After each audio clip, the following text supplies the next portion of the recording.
बंदर जैसी फुर्ती वाला आदमी कौवे को भी मात दे दे। वाकई बेहद चालाक था। भले ही उसे जंजीर से बांधा गया था, उस इंडियन आदिवासी ने जोर लगाकर पास की कुल्हाड़ी तोड़ी, फिर उसे लकड़ी की पट्टियों के बीच फंसाया, पैर से धक्का दिया और इस तरह आसानी से खुद को आजाद कर लिया। लेकिन उसने एक बात पर ध्यान नहीं दिया। डिब्बे के अंदर का आदमी अभी भी उसी के साथ जंजीर से बंधा हुआ था। दोनों को साथ मिलकर आगे बढ़ना पड़ा। वे जैसे ही डिब्बे की छत पर चढ़े, सामने से एक ताकतवर आदमी आ गया। दोनों ने मिलकर उसे गिरा दिया, लेकिन तभी 2 पिस्तौल लिए एक छोटे कद के व्यक्ति ने उन्हें रोक लिया। उसी वक्त ऊपर से एक लोहे का हुक नीचे आया। गोरा आदमी रेड ने झट से अपनी जंजीर उस हुक से बांध ली और उड़ते हुए एक लात से उस छोटे व्यक्ति को गिरा दिया। वह सीधे ट्रेन से टकराया। इतनी बुरी तरह गिरा कि देखकर ही दर्द हुआ। इधर ट्रेन के इंजन को बदमाशों ने नुकसान पहुंचा दिया था और वह बेकाबू हो चुकी थी। सामने ट्रैक का अंत नजदीक था।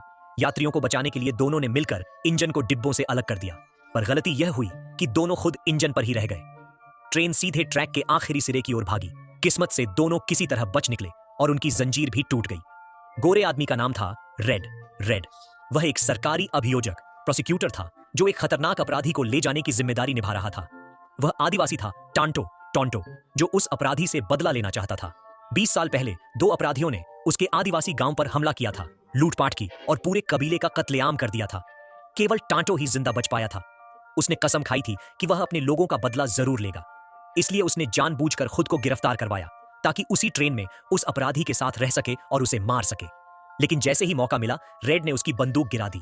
रेड का मानना था कि अपराधी को कानून के जरिए सजा मिलनी चाहिए। टांटो उस भोले भाले मूर्ख से गुस्से में पागल हो गया। तभी दरवाजा खुला। अपराधी के गुर्गों ने उन पर बंदूकें तान दी। अपराधी ने रेड और टांटो दोनों को साथ बांध दिया, ट्रेन को बर्बाद किया और भाग गया। यही था वह दृश्य जो कहानी की शुरुआत में दिखाया गया था। लेकिन रेड सिर्फ भोला नहीं था, जिद्दी भी था। उसे लगा टांटो अपराधी के साथ था, इसलिए वह भी अपराधी है। उसने उसे गिरफ्तार कर लिया।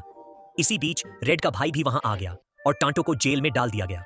रेड और उसका भाई अपराधी को पकड़ने निकले, पर रास्ते में उन पर घात लगाकर हमला हुआ। रेड का घोड़ा गोली लगने से गिर पड़ा। भाई ने उसे बचाने की कोशिश की, लेकिन खुद भी गोली खा गया। रेड ने भाई को खींचते हुए भागने की कोशिश की, लेकिन कुछ ही कदम चले थे कि खुद भी गोली लगने से गिर पड़ा।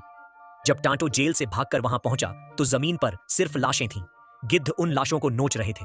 टांटो ने दया खाकर कुछ कब्रें खोदी और सबको दफनाया।